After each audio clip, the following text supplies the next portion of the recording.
Let me tell you something about Amish farmhouses at night.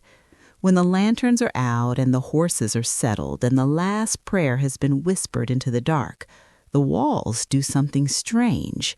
They hold sound. Not the loud sounds, those fade, but the quiet ones, the ones spoken barely above a breath, those seem to linger in the wood and the plaster long after the words are finished. I learned this on a night I will never forget. I was 7 months pregnant with my first child, swollen and sleepless, standing in the narrow hallway of my father-in-law's house. I had crept out of bed to fetch a glass of water, moving as quietly as I knew how, because in our community you do not wander at night. You stay in your place. You do not listen at doors. But that night, as I passed the room where my husband's father knelt beside his bed, I heard my name, not called out, spoken in prayer. And then I heard something else, something that stopped my heart and pressed me flat against the cold wall, unable to move, unable to breathe, unable to walk away from the words that would change everything I thought I knew about the family I had married into. To understand what I heard that night, you first need to understand the house. My father-in-law, whom I will call Abraham, lived in the Dottie house attached to the main farmhouse where my husband, Isaac, and I lived. In Amish communities, when a couple marries, they often take over the main house and the aging parents move into a smaller attached cottage, the Dottie house. It is meant to be a blessing. The young family has space to grow, and the grandparents remain close enough to help and be helped. But in our case, the closeness felt less like a blessing and more like a constant, gentle pressure. Abraham was always there. At breakfast, he would appear at the door with fresh eggs from his small coop. At supper, he ate with us at the long wooden table, saying little but watching everything. He was a widower, his wife having died 5 years before I married Isaac. Grief had made him quiet, but not cold. He was the kind of man who showed love through small acts, mending a broken chair, sharpening a knife, leaving a jar of honey on the kitchen counter without a word. I respected him. I was grateful for him, but I did not truly know him. When Isaac first brought me to meet his father, I was nervous. In our community, a man's father holds a particular kind of authority. He does not rule like a king, but his opinion carries weight that can tip the balance of a courtship. If Abraham had not approved of me, Isaac would have had a difficult choice to make between his father's blessing and his own heart. I had heard stories of couples who married against a parent's wishes. They were never happy stories. The shadow of that disapproval followed them into every meal, every church service, every birth and baptism. But Abraham welcomed me. He shook my hand, looked me in the eye, and said, "You are kind. That is what my son needs." It was not a flowery compliment, but from him it was everything. The wedding was in November, as is our custom.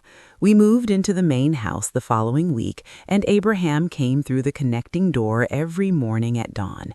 He would sit at the kitchen table, drink a cup of coffee, and read a few verses from the German Bible. Then he would go to his workshop or to the fields, and I would begin my day as a new wife. It was a rhythm that felt orderly, even comforting. But there was something about Abraham that I could not quite name. A sadness that lived beneath his surface, like a stone hidden under still water. Sometimes I would catch him looking at me with an expression I could not read, not unkind, but heavy, as if he saw something in me that I could not see in myself. At first I thought it was because of the pregnancy. Isaac and I had married quickly, and I was already showing by the time we said our vows. People noticed. They always notice. But no one spoke of it directly, and I assumed Abraham had accepted the situation the way the rest of the community had, with a quiet nod and a deliberate turning away of the eyes. I was wrong. The pregnancy was difficult from the beginning. I was sick every morning, sometimes lasting well into the afternoon. My back ached constantly. At night, the baby moved so much that I could not sleep. Isaac was patient, rubbing my feet when I asked, fetching me tea from the stove. But he was also busy. The farm demanded his attention from before sunrise until long after dark. So much of my time was spent alone, or with Abraham nearby, working on his wood projects in the small workshop attached to the Dottie house. I began to notice small things. Abraham would leave cups of ginger tea outside my bedroom door without a note. He would chop extra firewood and stack it closer to the house so I would not have to carry it far. Once, when I mentioned that I craved apples, a basket of them appeared on the porch the next morning. I told myself he was simply a thoughtful father-in-law, but there was a tenderness in his gestures that felt almost like guilt, as if he were trying to make up for something I did not know about. The night I overheard his prayer, I was 7 months along. The baby was pressing against my ribs, and I could not find a comfortable position in bed. Isaac was asleep beside me, his breathing deep and even. I slipped out from under the quilt, pulled my robe around my shoulders, and padded barefoot toward the kitchen for a glass of water. The hallway was dark, but I knew every board, which ones creaked and which ones stayed silent. I moved carefully, placing my feet on the edges of the floorboards the way I had learned as a child sneaking to the outhouse after dark. The kitchen was at the end of the hall, but to reach it, I had to pass the door that led to Abraham's Dottie house. It was a simple wooden door, always left slightly ajar so that he could hear if we needed him in the night. I had passed it 100 times without thinking, but that night, as I approached, I heard a sound from the other side, a low murmur, a voice rising and falling in the rhythm of prayer. I should have kept walking. I know that now. In our community, eavesdropping is a sin, a small one compared to others, but a sin nonetheless. You do not listen to what is not meant for your ears. But something stopped me. Maybe it was the way Abraham said my name, not as a casual mention, but as a plea, a desperate, aching plea that I had never heard from a man so quiet and composed. I pressed my back against the wall, just beside the door, and I listened. Lord, watch over Hannah, watch over the child she carries. I have failed in so many ways, but please do not let my failure become her burden. My hand flew to my mouth. I did not understand. What failure? What burden? Abraham had given me no reason to think he carried guilt about anything related to me or my baby. Then he said something that made my blood run cold. Forgive me for what I did not say. Forgive me for the secret I helped keep. She does not know, Lord. She does not know that I am the reason she married my son. I stood there frozen, the glass of water forgotten, the baby kicking inside me as if to remind me that I was still alive, still breathing, still standing in a dark hallway, while my father-in-law prayed words that shattered everything I thought I knew. I do not know how long I stood there with my back against the cold plaster, long enough for my bare feet to go numb, long enough for the baby to settle and then start moving again, as if even she could feel the tremor running through my body. Abraham's voice continued on the other side of the door, rising and falling like a river I had never known existed beneath the quiet surface of our days. I was young, he prayed, and I was afraid. I made a choice that was not mine to make, and now this child, this innocent child, will grow up in a house built on a foundation I helped crack. I wanted to push the door open. I wanted to walk into that room, kneel beside him, and demand to know what he was talking about, but my legs would not move. Something held me there, not fear exactly, but a kind of terrible recognition. I had spent my whole life inside a community that prized order above almost everything else. The Ordnung, the written and unwritten rules, told us how to dress, how to pray, how to marry, how to bury our dead, but the Ordnung did not have a rule for what to do when you overhear your father-in-law confessing a secret about your own marriage. So I listened. Abraham spoke of a conversation that had taken place before Isaac ever met me. He spoke of a young woman, not me, someone else, whom Isaac had wanted to marry. Her name, I learned, was Rebecca. She was from a neighboring district, and Isaac had courted her for nearly a year. Abraham had approved of her. The families had begun to plan the wedding, but then something happened, something Abraham never fully explained in his prayer. He mentioned a letter, a misunderstanding, and a decision he had made without telling Isaac. He had gone to Rebekah's father and told him that the match would not work, that Isaac had changed his mind. It was a lie. Abraham had lied to protect his son from something, he did not say what, but the lie had cost Isaac the woman he loved. Rebekah married someone else within 6 months. Isaac fell into a quiet despair that he hid behind his farm work, and Abraham, instead of confessing what he had done, buried the truth so deep that even Isaac did not know his father had been the one to end his courtship. Then I entered the picture. When Isaac brought Hannah home, Abraham prayed, I saw a chance to make things right, not by confessing, but by substituting. I told myself that if he married Hannah, if he was happy, then my sin would not matter. I pushed the match. I spoke to her father. I made sure the wedding happened quickly before anyone could ask too many questions. My stomach turned. I thought about the speed of our engagement, the way everything had moved so fast that I barely had time to breathe. I had assumed it was because of my pregnancy, because my family wanted the scandal covered before the baby came.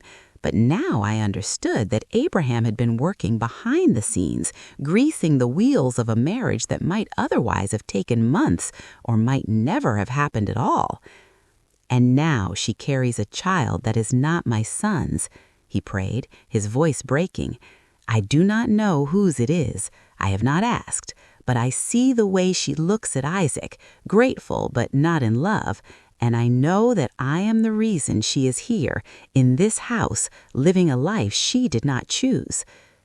That was the moment I almost gasped aloud, because he was wrong. The baby was Isaac's. At least that was what I had believed. I had been faithful to my husband from the day we said our vows, but Abraham's words planted a seed I had never felt before. Did he believe the child belonged to someone else? Had Isaac told him something I did not know? Or was Abraham simply assuming the worst because he assumed that every marriage born of hurry and pressure must also be born of deception? I pressed my hand against my belly, feeling the baby kick. She was mine. She was Isaac's. She was the product of our wedding night, of the awkward, tender, fumbling moments that had happened in this very house, in the bed that Isaac and I now shared. But Abraham did not know that. And suddenly, I understood why he had been so kind to me. The tea, the firewood, the apples. It was not simple thoughtfulness. It was penance. He was trying to earn forgiveness for a sin I had not even known he committed. I heard him rise from his knees. The floorboards creaked. I knew I had only seconds to move before he opened the door and found me standing there listening. I slipped back toward the kitchen, my heart pounding so loudly I was sure he could hear it through the wall. I poured myself a glass of water with shaking hands, drank it in the dark, and then crept back to bed. Isaac was still asleep. I lay down beside him, pulling the quilt up to my chin, and stared at the ceiling. The house was silent now. Abraham had finished his prayer, but his words echoed in my head like a bell that would not stop ringing. I am the reason she is here, living a life she did not choose. Was that true? Had I not chosen this life? I had said yes to Isaac. I had walked down the aisle. I had promised to love, honor, and obey. But how much of that choice had been mine, and how much had been shaped by forces I could not see? My father's desperation, Abraham's guilt, the community's hunger for order over truth. I did not sleep that night. I lay in the dark, one hand on my belly, and I thought about the secret I now carried. Abraham had a secret. I had a secret, and somewhere in the space between them, my daughter was growing, waiting to be born into a family held together by things none of us would say aloud. By morning, I had made a decision. I would not confront Abraham, not yet, but I would watch, I would listen, and I would find out what else had been hidden in the cracks of this house before my daughter arrived and before the truth had a chance to break us all. The days after that night felt different. The house looked the same white curtains, the same wooden floors, the same lantern hanging by the door.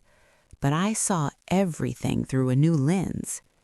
When Abraham brought me tea in the morning, I no longer saw kindness. I saw guilt. When he looked at my belly, I no longer saw a grandfather's anticipation. I saw a man bracing himself for a child he believed belonged to a stranger. And when he sat across from Isaac at supper, passing the bread in silence, I saw the distance between them, a distance Abraham had created with a lie he had never confessed. I did not know what to do with what I had learned.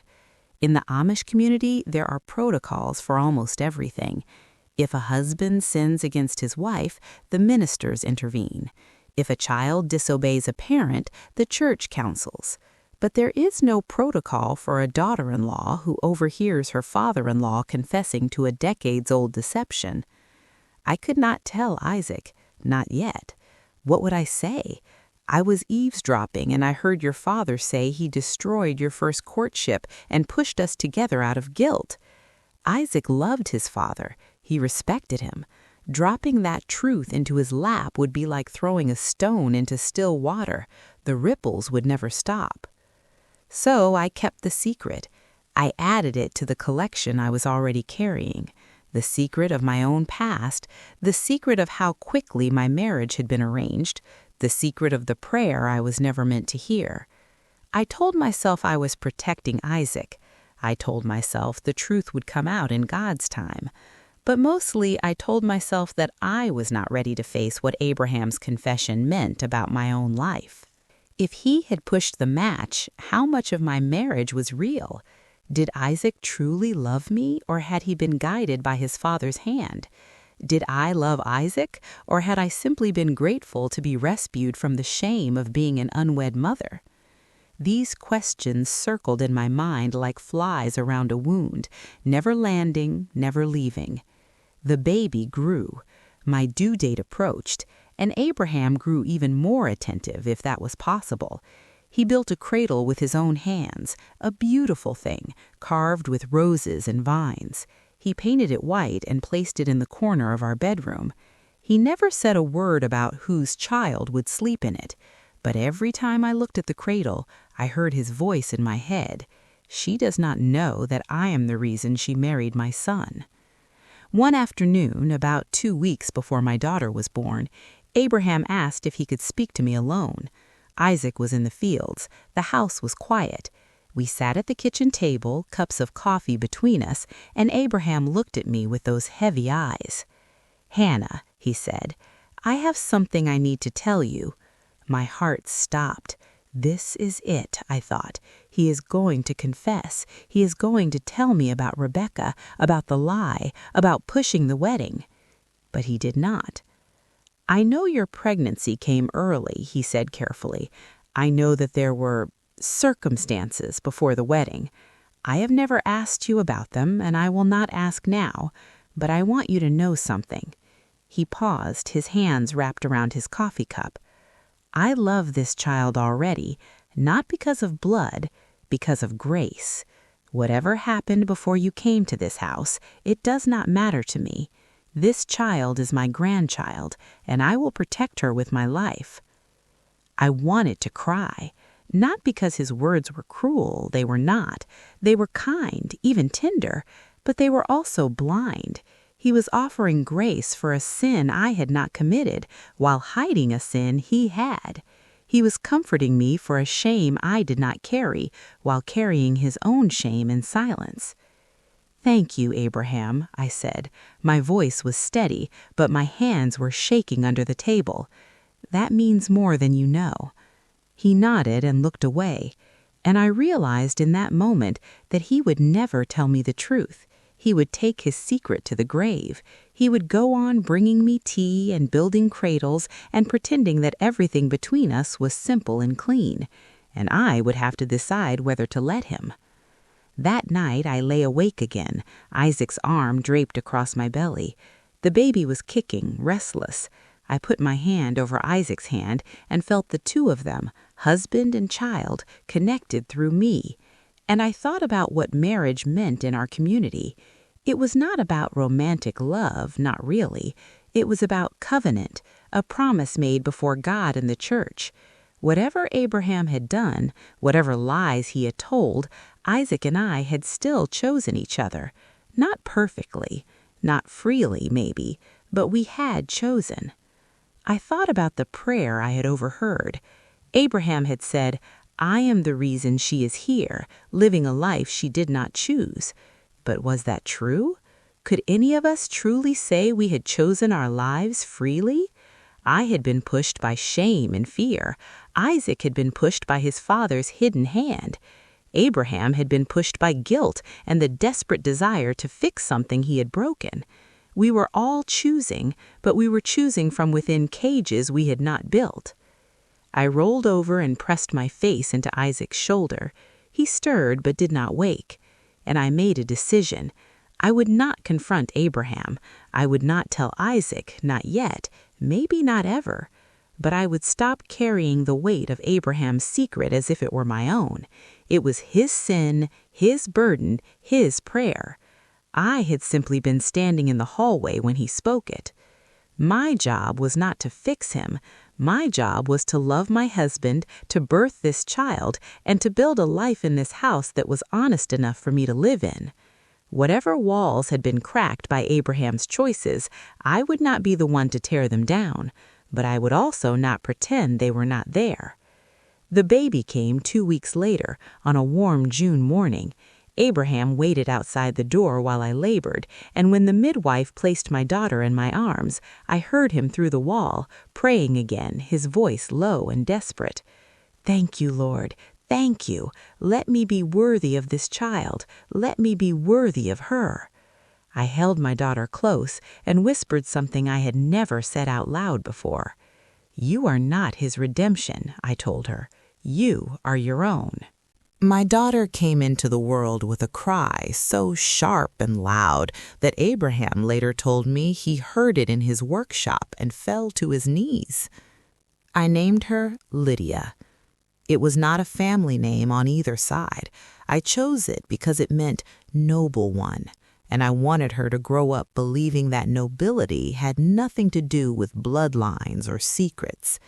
She was noble because she existed, because she had survived the weight of a story that began before she drew her first breath. The first weeks of her life were a blur of sleepless nights, endless feedings, and the slow, aching recovery of my body. Isaac was gentle and present, taking Lydia in the early mornings so I could rest. He would walk the floor with her, humming hymns in Pennsylvania Dutch, his large hands cradling her tiny body as if she were made of spun glass. Watching him, I felt something I had been afraid to feel since the night I overheard Abraham's prayer.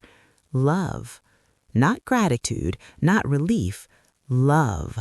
Real, complicated, imperfect love for the man who slept beside me. But love did not erase the questions.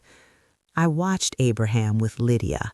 He held her often, his weathered face softening in a way I had never seen.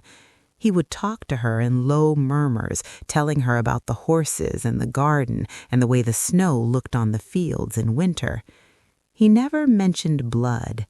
He never mentioned who she looked like or where her features came from.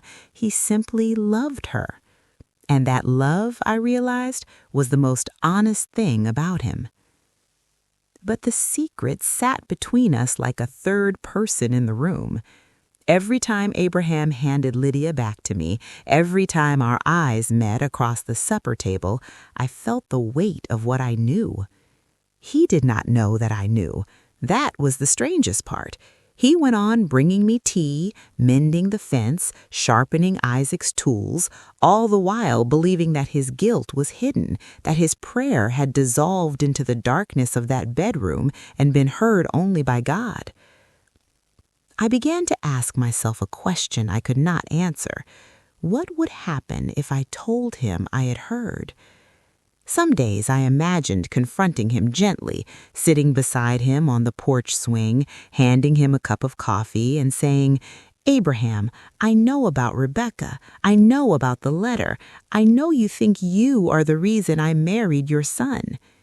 And then, in this imagining, he would weep.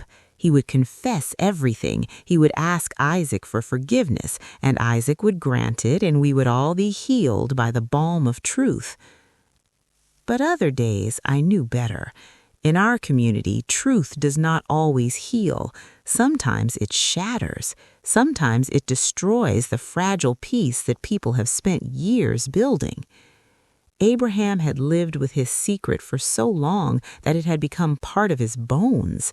Taking it out would be like taking out a rib. He might survive, but he would never stand straight again. And what about Isaac? He was happy. That was the terrible irony. Abraham's lie had cost Isaac his first love, but Isaac did not know that.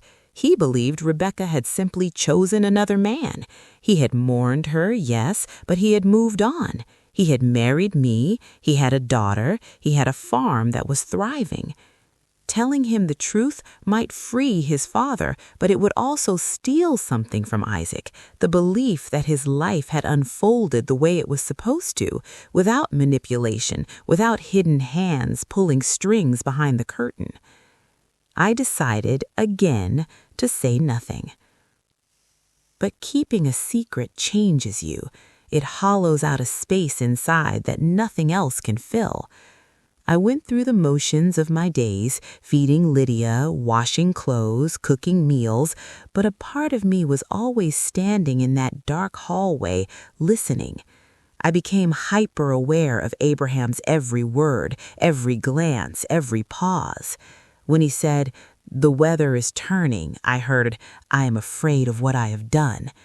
When he said, "Lydia has your eyes," I heard, "Thank God she does not look like the man I fear fathered her." When he said nothing at all, I heard everything. One evening, when Lydia was about 4 months old, Abraham asked if he could walk with me to the pasture. Isaac was fixing a loose board in the barn, and the sun was low, casting long shadows across the grass. I wrapped Lydia in a blanket and carried her on my hip, and we walked in silence for a while. Then Abraham spoke. "Hannah," he said, "do you ever think about the day you married Isaac?" I stopped walking. "Sometimes," I said carefully. "What do you think about?" I looked at him. His face was open, vulnerable in a way I had never seen.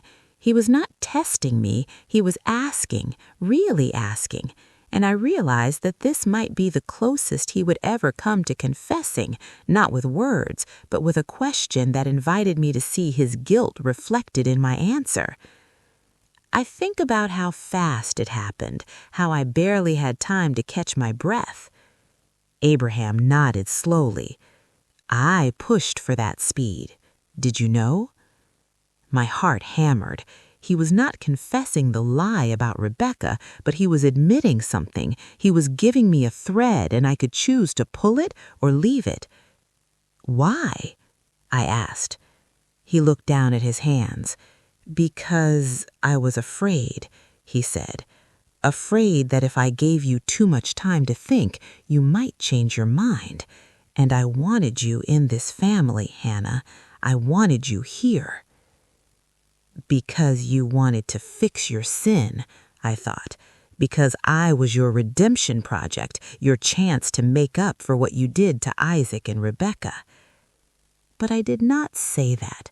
Instead, I shifted Lydia to my other hip and said, "I am here. That is what matters." Abraham looked at me, and for a moment I thought he might cry. but he simply nodded and turned back toward the house. We walked the rest of the way in silence, the only sounds the crunch of our shoes on the gravel and Lydia's soft breathing against my shoulder. That night, I prayed for the first time in months. I did not pray for answers. I did not pray for the courage to confront Abraham or the wisdom to know what to do. I prayed for something simpler, the strength to carry the secret without letting it poison the love I was building with Isaac and Lydia. And I prayed for Abraham, not that he would be found out, but that he would find his own way to peace, whether through confession or through the quiet, costly grace of living well in spite of his past. The prayer was not answered quickly, but then again, in an Amish farmhouse, prayers are not measured in days. They are measured in seasons, in harvests, in the slow, steady turning of the earth toward the sun. Months passed. Lydia grew from a squirming newborn into a curious, bright-eyed baby who learned to roll over, then sit up, then crawl across the wide plank floors of the farmhouse. Isaac taught her to pat the horse's nose. Abraham carved her a wooden rattle shaped like a bird. And I watched them all, this family I had married into, and wondered if we could survive the weight of what I knew. The secret did not fade. It settled into the walls, the floorboards, the space between Abraham and me when we passed in the hallway. He did not know I had heard his prayer, but I noticed small changes in him. He began to talk more about the past, not directly, but in fragments. He mentioned Rebecca's name once, casually, as if it meant nothing. Rebecca's father used to grow corn on that far field. Isaac nodded, his face unchanged, but I saw the way Abraham's hands tightened on his coffee cup. Another time he said to Isaac, "Do you ever wonder how things might have been different?" Isaac looked up from his work. "Different how?" Abraham hesitated, then shook his head. "Never mind. The Lord's will is the Lord's will." I held my breath. "Tell him," I wanted to scream. "Tell him what he did. He deserves to know." But Abraham said nothing, and Isaac returned to his hammering, unaware that his father was standing 3 feet away, carrying a confession that could undo them both. The weight of being a silent witness began to wear on me. I snapped at Isaac over small things, a misplaced tool, a forgotten chore. I found myself avoiding Abraham, staying in the bedroom with Lydia when he came for supper. I stopped sleeping. The baby was waking several times a night, yes, but even when she slept, I lay awake, staring at the ceiling, replaying Abraham's prayer over and over in my mind. I am the reason she is here, living a life she did not choose. Was that true? I had been pregnant before marriage. I had needed a husband. Abraham had pushed the match, but I had still said yes. I had still walked down the aisle. I had still chosen every morning since to get out of bed and be Isaac's wife. Did the circumstances of our meeting erase the reality of our life together? One afternoon, when Isaac was in town and Abraham was napping, I took Lydia out to the garden. The tomatoes were heavy on the vine and the sun was warm on my shoulders. I sat on the grass, Lydia on a blanket beside me, and I let myself feel the anger I had been suppressing for months.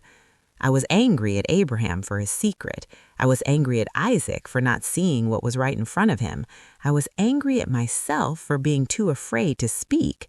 And underneath the anger, I was grieving for the marriage I might have had if I had come to it freely, for the trust that had been cracked before I ever said I do, for the simple, honest life that had been stolen from me by forces I could not control. Lydia cooed and reached for a blade of grass. I watched her tiny fingers close around it, and I thought about what kind of mother I wanted to be. Did I want her to grow up in a house full of unspoken things? Did I want her to learn, as I had learned, that love meant swallowing your truth to keep the peace? No, I did not. That evening, after supper, I asked Isaac if we could take a walk. We left Lydia with Abraham, he was always eager to hold her, and walked out to the pasture where the horses were grazing.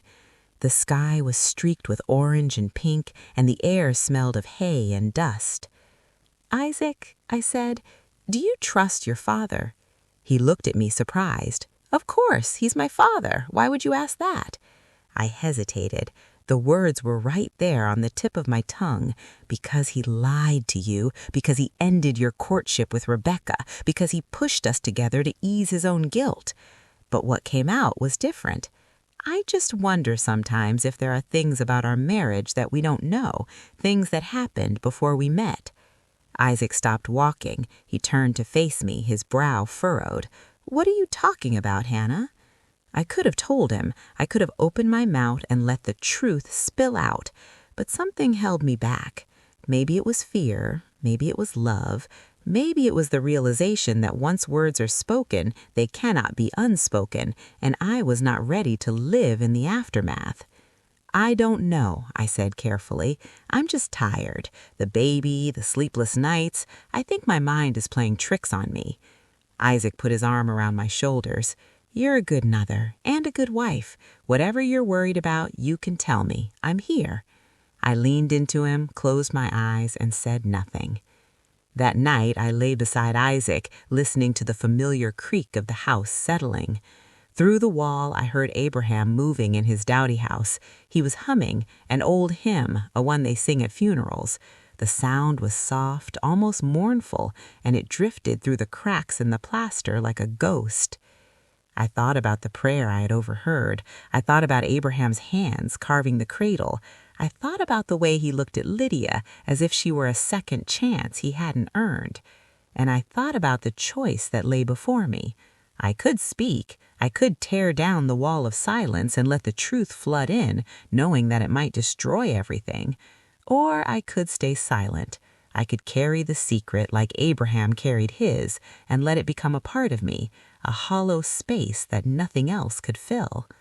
There was a third option, I realized, not speaking and not staying silent, but watching, waiting, letting the truth ripen until the moment came when it could no longer be contained. I did not know when that moment would arrive, but I knew with a certainty that settled deep in my bones that it was coming, and when it did, I would be ready. Autumn came to Lancaster County in a blaze of gold and red. The fields were harvested, the corn cut and bundled, the pumpkins piled high by the barn door. Isaac worked from dawn until the last light bled out of the sky, and I worked beside him when I could, with Lydia strapped to my back in a cloth carrier. Abraham kept to his workshop, the steady tap of his hammer marking the hours like a slow heartbeat. The secret remained between us, unspoken but not forgotten. I had stopped hoping for a confession. Abraham would die with his lie buried in his chest, and Isaac would never know that the shape of his life had been carved by another man's guilt. I had accepted this, or told myself I had, but acceptance, I learned, is not the same as peace. Lydia grew stronger every day.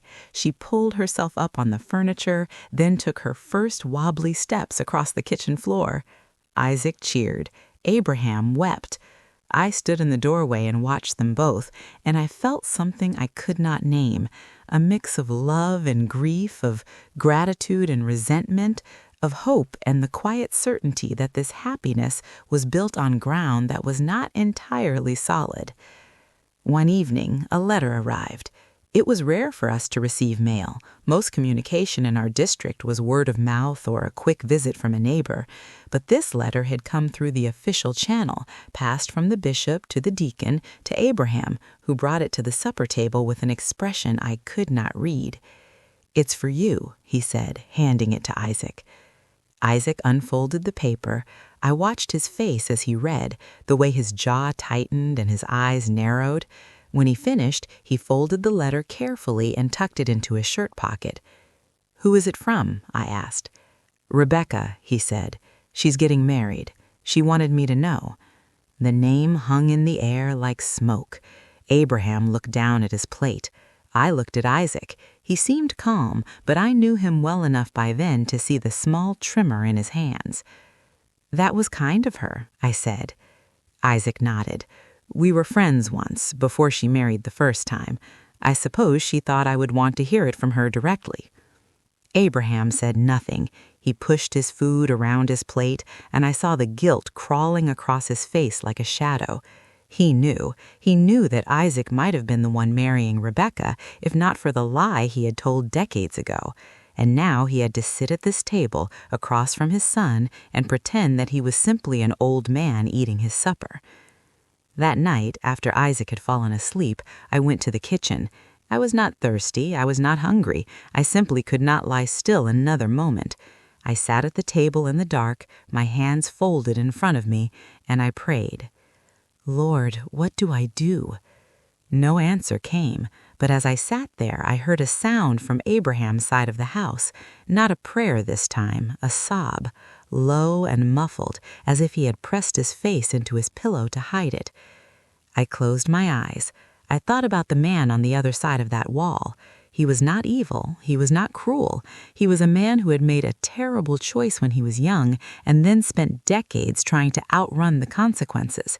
He had lied, he had manipulated, he had pushed two people together to ease his own conscience, but he had also built a cradle. He had brought me tea. He had loved my daughter with a fierce, tender devotion that had nothing to do with blood. Could I hate him? I tried to summon the anger I had felt in the garden that afternoon, but all I felt was a deep, aching pity. One evening, I knocked on Abraham's door after Isaac left for the fields. He opened it, his eyes red, his face lined with exhaustion. "May I come in?" I asked. He stepped aside. I had rarely been inside his dowdy house. It was small, a bed, a wood stove, a shelf of books, a wooden chair by the window. On the wall hung a photograph of his late wife, a woman I had never met, but whose eyes I saw in Isaac's face. I sat in the chair. Abraham sat on the edge of his bed. "I know you received a letter last night about Rebecca." He nodded slowly. "I know you were crying," I continued. "I heard you." Abraham looked at his hands. "I am an old man," he said. "Old men cry for many reasons." "I think you were crying because you feel guilty." My voice was soft, but I did not look away. "I think you have been carrying something for a very long time, and it is getting heavier, not lighter." He did not deny it. He did not ask how I knew. He simply sat there, his shoulders slumped, his hands trembling slightly in his lap. "Hannah," he said, "there are things about this family you do not understand." "Then help me understand," I said. He was quiet for a long moment. I could see him wrestling with himself, the truth pressing against his teeth, begging to be released. I held my breath, and then, slowly, haltingly, he began to speak. He told me about Rebecca. He told me about the letter he had written to her father, the lie he had told, the way he had sabotaged his own son's happiness because he truly believed that Rebecca was not good enough for Isaac. He told me about the years of watching Isaac mourn a love he did not know had been stolen. He told me about the shame that had followed him like a dog, never letting go. And then he told me about me. "When Isaac brought you home," he said, "I saw a way to fix what I broke. I told myself that if he married you, if he was happy, then my sin would be erased. I pushed for the wedding. I spoke to your father. I made sure everything happened quickly before anyone could ask questions." He looked up at me, his eyes wet. "I used you, Hannah. I used you to clean my own conscience, and I have been sorry for it every day since." I sat in the wooden chair, my hands folded in my lap, and I let his words wash over me. I had known this. I had heard it in his prayer months earlier, but hearing it from his own mouth, spoken directly to me, was different. It was heavier, and somehow also lighter. "Why are you telling me this now?" I asked. Abraham wiped his eyes with the back of his hand. "Because I am tired," he said, "and because you asked, and because I think you already knew." I nodded. I knew. He did not ask how. He did not look angry or betrayed. He looked relieved, as if a tooth that had been aching for years had finally been pulled. "What do I do now?" he whispered. I stood up. I walked over to him and took his weathered hands in mine. "Now," I said, "you tell Isaac." Abraham did not tell Isaac that night, or the next night. A week passed, then 2. I watched him wrestle with my words, watched him open his mouth at the supper table and then close it again, watched the way he looked at his son with an expression that was part love and part terror. I did not push him. I had planted the seed. Now I had to trust that it would grow, or not in its own time. But I also began to prepare myself, because when Abraham spoke, the truth would not stay contained between the two of them.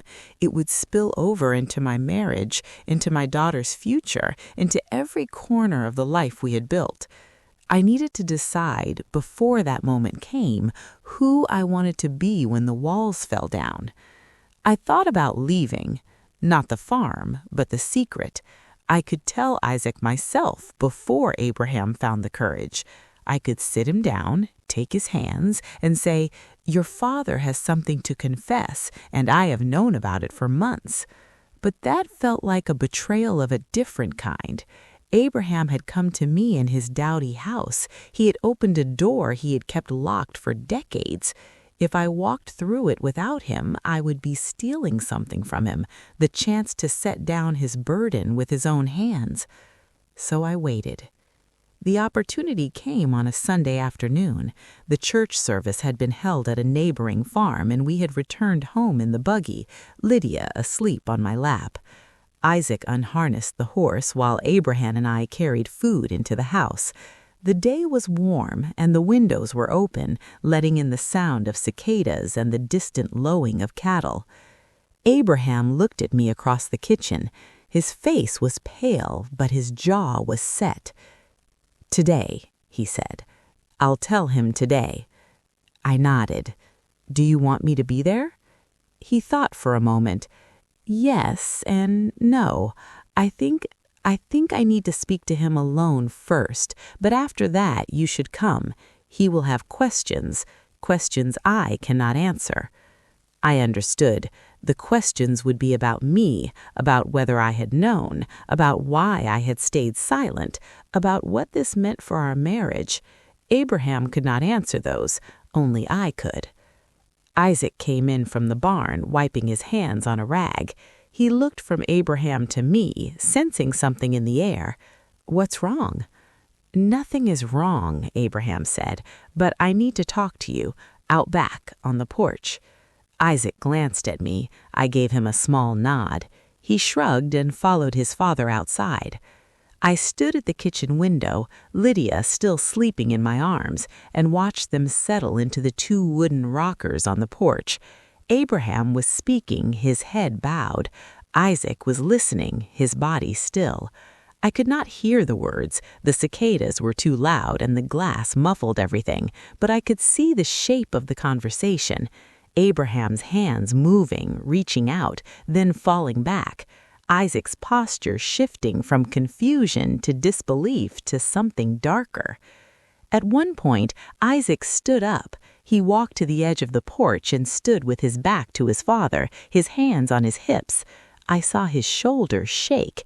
He was not crying. Isaac was not a crier, but he was breathing hard, the way a man does when he is trying to hold himself together.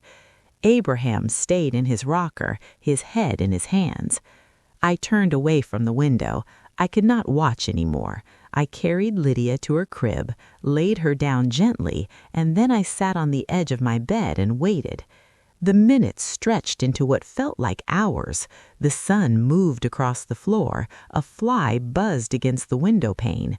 I prayed, though I was not sure what I was praying for Isaac's heart to be soft, for Abraham's courage to hold, for the 3 of us to find a way through the wreckage without losing each other. Then I heard the porch door open, footsteps in the kitchen, the creak of the stairs. Isaac appeared in the bedroom doorway. His face was red, his eyes swollen. He looked at me for a long moment, and I saw in his expression something I had never seen before: betrayal. "You knew," he said. It was not a question. "Yes," I said. "How long?" "Months, since before Lydia was born." He pressed the heel of his hand against his forehead. You knew that my father sabotaged my courtship with Rebecca. You knew he pushed us together to ease his guilt, and you didn't tell me? I didn't know how. I wanted to, many times, but I was afraid. Of what? Of this, I gestured between us, of you looking at me the way you're looking at me now. Isaac turned away. He walked to the window and stood with his back to me, staring out at the fields. His voice, when he spoke again, was quieter. He told me everything, about the letter, about the lie, about pushing the wedding. He said you asked him to tell him, that you gave him the courage. I did. Why? I stood up and walked to where he stood. I did not touch him. I simply stood beside him, looking out at the same fields, the same sky, the same horizon that had not changed, but now felt entirely different. Because I love you, and because I believe that marriages built on lies do not last. I didn't want to spend the rest of my life wondering if you would ever find out, and if you would ever forgive me for keeping the secret. Isaac was silent for a long time. Then he turned to face me. His eyes were wet, but his voice was steady. I need time, he said. I need to think. I'm not leaving you. I'm not leaving Lydia, but I need time. I nodded. Take all the time you need. He walked out of the bedroom, down the stairs, and out the front door. I heard the barn door open and close, and then there was silence. I sat back down on the edge of my bed and put my face in my hands. The truth was finally out. The walls had cracked open and the light was pouring in. But light, I was learning, does not always feel like warmth. Sometimes it feels like exposure. Sometimes it feels like everything you thought was solid is suddenly, terrifyingly, made of glass. Lydia stirred in her crib. I went to her, lifted her into my arms, and held her close. You are the only thing I am sure of, the only thing. She gurgled and grabbed at my nose, and I laughed through my tears. The sun continued to move across the floor. The cicadas continued to sing. And somewhere out in the barn, a man who had just learned that his father and his wife had both kept a secret from him was trying to decide whether the life he had built was worth saving. I did not know what he would decide, but I knew, with a certainty that surprised me, that I would love him either way. Isaac stayed in the barn for 3 hours. I did not follow him. Abraham retreated to his Dottie house and closed the door. The house felt empty, even with Lydia cooing in her crib and the kettle humming on the stove. I went about my chores mechanically, folding laundry, sweeping the floor, chopping vegetables for supper, but my mind was elsewhere, turning over the same questions like stones in a stream. Would Isaac forgive his father? Would he forgive me? Could a marriage survive the discovery that it had been engineered by guilt rather than born from freedom? I did not have answers. I only had the present moment, and in the present moment the sun was setting and my husband was still in the barn. When Isaac finally came inside, his face was drawn but calm. He washed his hands at the kitchen pump, dried them on a towel, and sat down at the table. I placed a cup of coffee in front of him. He wrapped his hands around it but did not drink. "Where is he?" Isaac asked. "In his room," I said. "He hasn't come out." Isaac nodded slowly. He stared into his coffee as if it held some truth he was trying to read. I sat across from him, Lydia on my lap, and waited. "I've been thinking about Rebecca," he said finally, "about what my father did, and I've been thinking about you, about us." I held my breath. "I'm angry," he continued. "I'm angry at my father for lying. I'm angry at you for keeping his secret, but I'm also angry at myself." "Why would you be angry at yourself?" He looked up at me, and his eyes were tired in a way I had never seen. "Because I didn't see it. I didn't see that my father was pushing us together. I didn't see that you were carrying something heavy. I was so busy with the farm, with the routines of my life, that I stopped paying attention to the people right in front of me." "That's not your fault," I said. "Maybe not, but it's still true." He reached across the table and took my hand. His palm was rough, calloused from years of work, but his grip was gentle. "I need to talk to him, alone. Will you be all right here with Lydia?" I nodded. "We'll be fine." Isaac stood up. He walked to the door that connected our house to Abraham's Dottie house. He paused with his hand on the knob, took a breath, and then opened it and stepped through. I heard his footsteps cross the small space. I heard a knock, then a muffled voice, Abraham's, answering. Then the door closed and the house fell silent again. I put Lydia in her high chair and gave her a wooden spoon to gnaw on. I stood at the kitchen window watching the last light fade from the sky, and I prayed for the two men on the other side of the wall. I prayed for healing. I prayed for honesty. I prayed that the love between them, which had been strained but never broken, would be strong enough to hold the weight of the truth. The conversation lasted nearly an hour. I could not hear most of it, only the rise and fall of voices, an occasional silence that stretched too long, the creak of a chair. Once I heard what sounded like a sob, though I could not tell which of them it came from. Then the door opened. Isaac walked back into the kitchen. His eyes were red, but his face was softer than it had been when he went in. "He's sorry, truly sorry. I believe him." I let out a breath I did not know I had been holding. "What did he say?" I asked. Isaac sat down at the table again. I brought him a fresh cup of coffee, and he held it between his hands as he spoke. "He told me about the letter, about the lie. He said he was young and foolish and afraid that Rebecca's family would bring trouble to ours. He said he regretted it the moment he did it, but he didn't know how to take it back.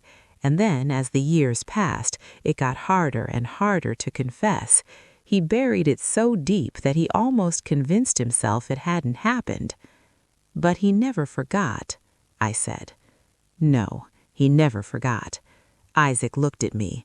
"He told me that you were the one who pushed him to confess, that you came to him and asked to tell the truth." I did. "Why?"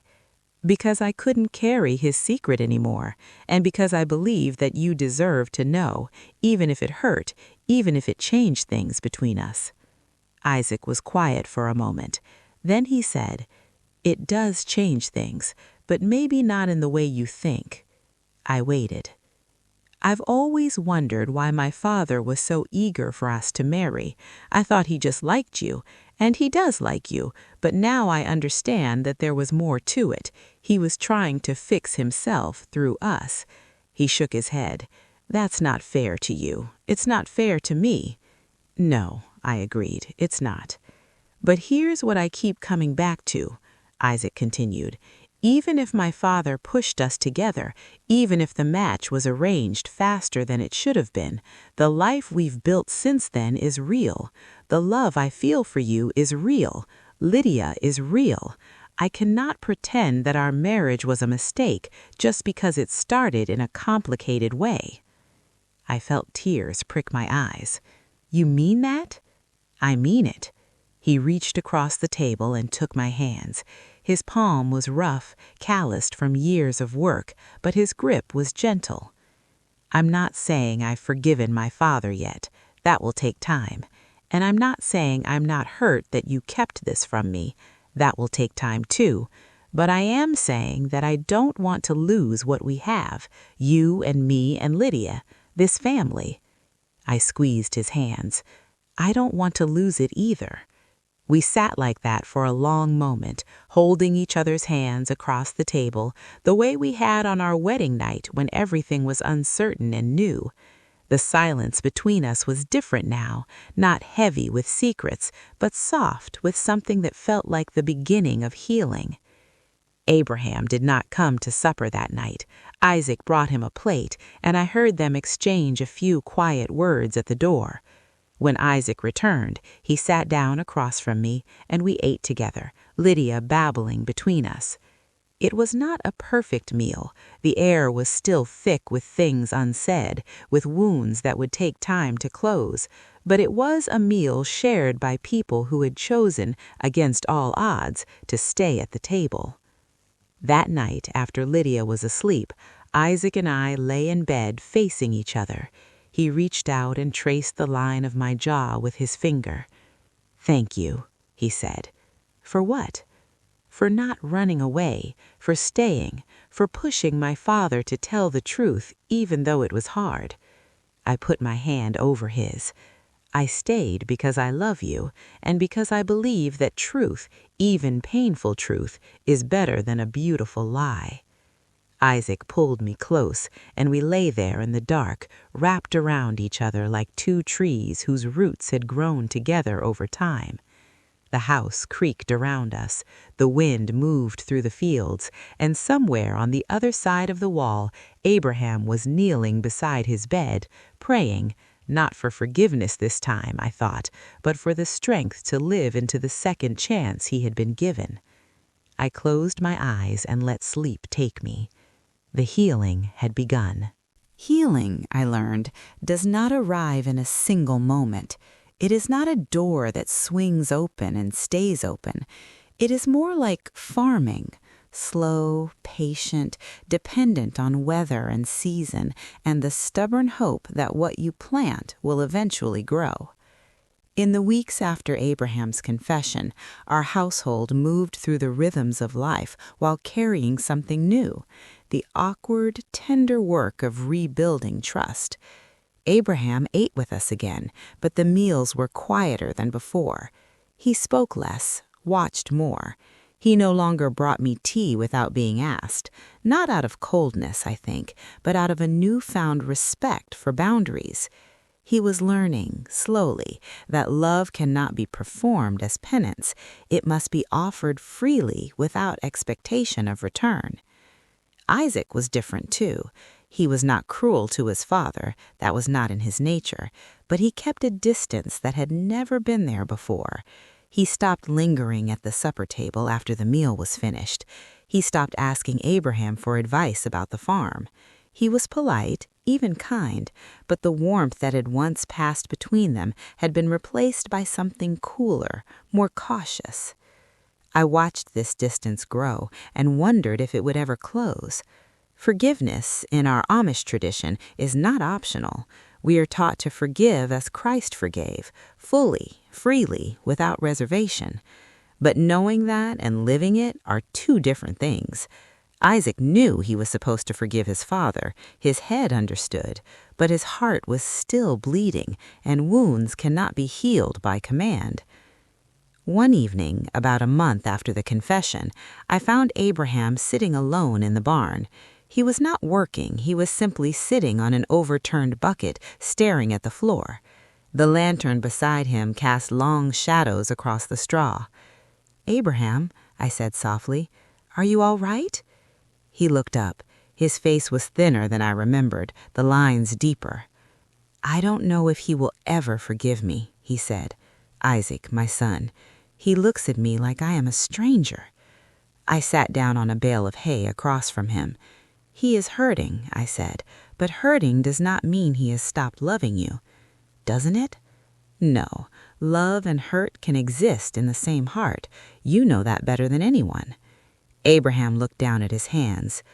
"I have made so many mistakes, Hannah, not just with Rebecca, with my wife before she died, with Isaac when he was young. I thought I was protecting them, but I was only protecting myself." I did not argue. I had learned that sometimes the most loving thing you can do is sit in silence with someone who is finally telling the truth. "I am afraid," Abraham continued, "that I will die without ever hearing my son say that he forgives me." "Then earn it, not by bringing tea or building cradles, but by being honest, by giving him space, by letting him come to you when he is ready." Abraham nodded slowly. "You are wise for a young woman." "I am not wise. I have just made enough mistakes to recognize them in others." He almost smiled at that. Almost. The days turned into weeks, and the weeks into months. Lydia took her first steps. She spoke her first word, did, which she directed at Isaac, who picked her up and spun her around until she shrieked with laughter. Abraham watched from the doorway, his hands in his pockets, his expression unreadable. Isaac and I grew closer during that time. The secret that had stood between us was gone, and in its absence we found a new kind of intimacy. We talked more. We laughed more. We argued sometimes about small things, whether to plant corn or soybeans, whether to repair the fence or build a new one. But even our arguments felt healthier than the silence that had come before. One night, as we lay in bed, Isaac turned to me and said, "I think I am ready to talk to my father. Really talk, not just pass the bread at supper." I propped myself up on my elbow. "What changed?" He said, "I have been thinking about Lydia, about what kind of father I want to be. I do not want her to grow up in a house where her grandfather is a ghost. I do not want her to learn that forgiveness is something you withhold until the other person has suffered enough." I touched his face. "That is the man I married." He caught my hand and held it. "Will you come with me when I talk to him?" "If you want me there." "I want you there." The next afternoon, after Lydia's nap, the three of us sat in Abraham's dowdy house. The room was small, and with all of us inside, it felt even smaller. Abraham sat on the edge of his bed. Isaac and I sat on the 2 wooden chairs. Lydia played on a quilt on the floor, oblivious to the weight in the air. Isaac spoke first. "Father, I have been angry with you, very angry. I have wondered if I could ever trust you again." Abraham nodded. He did not make excuses. He did not defend himself. He simply listened. "But I have also been thinking about grace, about what the church teaches us, that we forgive because we have been forgiven, that we show mercy because mercy has been shown to us." Abraham's eyes glistened. "I am not saying I have forgotten what you did. I may never forget, but I am saying that I do not want to carry this anger for the rest of my life. I do not want it to become a wall between us. I want to forgive you. I am choosing to forgive you, and I am asking you to help me rebuild what was broken." Abraham wept then, not the quiet tears of a man trying to hide his feelings, but the open, unashamed weeping of someone who has been offered a gift he does not deserve. "I am sorry," Abraham said. "I am so sorry. I will spend the rest of my life trying to be worthy of this." Isaac stood up. He walked to his father and put his hand on his shoulder. Abraham reached up and covered Isaac's hand with his own. They stayed like that for a long moment, father and son, connected by blood and by the painful, beautiful work of reconciliation. I watched them, Lydia cooing on the floor between us, and I felt something I had not felt in years. Hope. Not the fragile hope of a girl who needed to be rescued, but the sturdy hope of a woman who had walked through fire and found that the people she loved were still standing beside her. That night, Isaac and I walked through the fields under a sky full of stars. He held my hand and I held his, and we did not speak much. We did not need to. The silence between us was no longer heavy. It was full of forgiveness, full of promise, full of the quiet certainty that we had chosen each other, not because we were pushed, but because we belonged together. The years that followed were not without struggle. Forgiveness, I learned, is not a single event, but a daily practice. There were mornings when Isaac woke up on the wrong side of the bed, the old anger flickering in his eyes before he remembered that he had chosen to let it go. There were evenings when Abraham withdrew into himself, the weight of his past pressing down on him like a heavy quilt in summer. And there were nights when I lay awake wondering if I had done the right thing by keeping Abraham's secret for so long, or if I should have spoken sooner. But we kept choosing each other. That was the miracle. Not perfection, but persistence. Not a marriage without scars, but a marriage where scars were acknowledged and tended. Lydia grew into a bright, curious girl with her father's steady hands and her grandfather's quiet humor. She loved to sit in Abraham's workshop, watching him carve, asking questions that he answered with patient delight. She never knew, not then, that her grandfather had once been the source of so much pain in our family. We decided, Isaac and I, that she would learn the truth when she was old enough to understand it, not as a burden, but as a lesson in grace. Abraham lived long enough to see her baptized, long enough to teach her to drive a buggy, long enough to hold her hand on the day she left for her first singing. He died on a spring morning, in his bed, with Isaac on one side and me on the other. His last words were not dramatic. He simply opened his eyes, looked at Isaac, and said, "Thank you." Then he closed them and was gone. Isaac wept. I wept. Lydia, who was 16 by then, held us both. After the funeral, after the neighbors had brought their casseroles and the bishop had spoken his words of comfort, Isaac and I sat alone on the porch. The sun was setting, the same sun that had set on so many evenings of our marriage. I reached for his hand, and he gave it. "Do you remember the night I told you about my father's prayer?" he asked. "I remember," I said. "I have thought about that night 1,000 times," Isaac said, "about you standing in the hallway listening to a confession that was not meant for your ears, about the weight you carried alone for months." "I should have told you sooner," I said. "You did what you thought was right, and in the end, you helped him find the courage to tell me himself. That took wisdom, Hannah, more wisdom than I had." We sat in silence for a while, watching the fireflies rise from the fields. "Lydia asked me something today," Isaac said. "She asked if grandfather was a good man." "What did you tell her?" "I told her the truth, that he was a man who made a terrible mistake and then spent the rest of his life trying to make up for it, that he was not perfect, but that he loved us, and that love, in the end, was bigger than his mistakes." I leaned my head on his shoulder.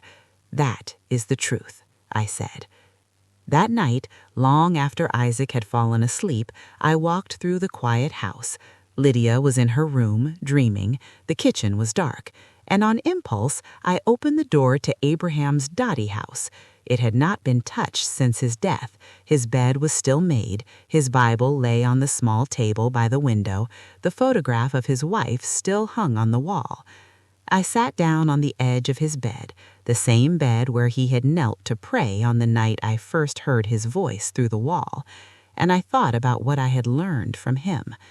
I had learned that secrets are heavy, but confession is light. I had learned that forgiveness is not about forgetting, but about choosing to love anyway. I had learned that a family can be cracked and still hold together, like a clay pot mended with gold.